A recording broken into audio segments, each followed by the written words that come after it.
Évangile de Jésus-Christ selon saint Luc.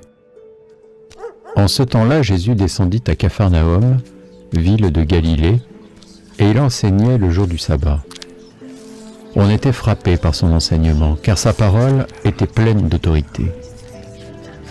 Or, il y avait dans la synagogue un homme possédé par l'esprit d'un démon impur, qui se mit à crier d'une voix forte. « Laisse-nous tranquilles ! Qu'y a-t-il entre nous et toi, Jésus de Nazareth? Tu viens pour nous détruire?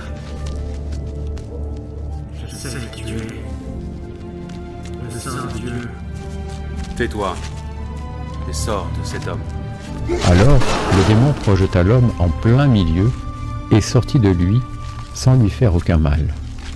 Tous furent saisis d'effroi et ils se disaient entre eux: « Quelle est cette parole ?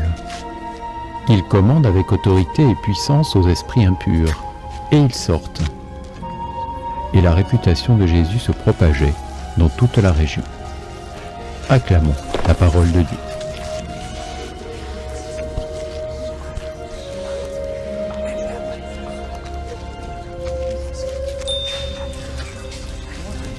La parole de Jésus est pleine d'autorité. De quelle autorité nous parle l'Évangile? Certainement pas l'autoritarisme qui fait peser un pouvoir, qui écrase, qui humilie. Il s'agit plutôt d'une parole forte qui touche les cœurs, qui invite à réfléchir sur sa vie, qui donne du sens, qui donne envie d'avancer. Mais il s'agit aussi d'une parole qui chasse le mal, qui guérit, qui redonne à l'humain sa dignité. Sa parole est créatrice, elle donne vie et en chasse toute forme de ténèbres. Devant lui, le mal ne fait plus le malin. Jésus lui commande de sortir de l'homme. Jésus a cette capacité d'être obéi, cette capacité de faire grandir, de mettre debout. Le démon impur part en retraite, il fuit, il ne peut tenir devant Jésus.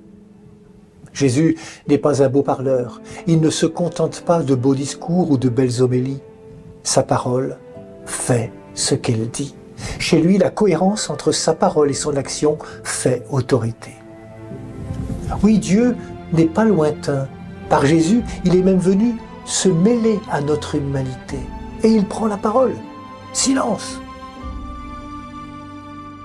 Tais-toi, dit-il à l'esprit impur.